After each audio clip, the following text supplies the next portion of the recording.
से बोली रजरप्पा वाली छिन्न मस्तिका की, प्रेम से बोली विंध्याचल वाली मैया की। मैया जी से मांगे खाती सुंदर पिया, दुनिया जरावे दिया। मैया जी से मांगे खाती सुंदर पिया, जहिया से चढ़ल बा नवमी के दिन हो, मैया के भक्ति में रहे मलिन हो।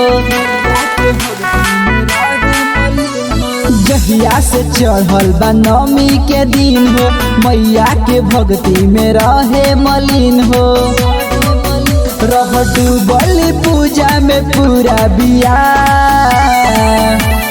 मैया जी से मांगे खाती सुंदर पिया, दिनों रात कजली जरावे दिया। मैया जी से मांगे खाती सुंदर पिया, दिनों रात रनिया जरावे दिया।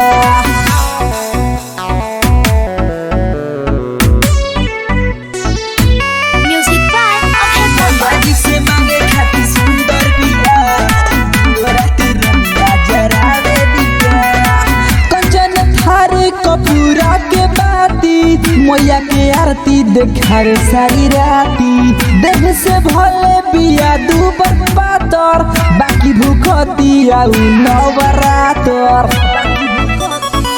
कंचन थारी कपूरा के बाती मैया के आरती देखार सारी राती, देह से भले बिया दूबर पातर, बाकी भूखती आउ नवरातर। मैया फेर है नजर तो जुड़ाई जिया, मैया जी से मांगे खाती सुंदर पिया, दिनों रात रगनिया जरावे दिया।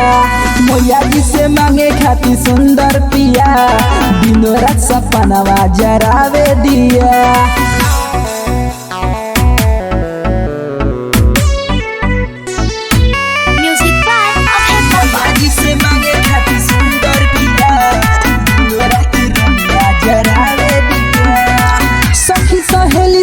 जाले मंदिरिया मैया के अपना चढ़ावे चुनरिया, मन से ध्यान करे गोलू राज के, फिकर ना करे तनको गौवा समाज के।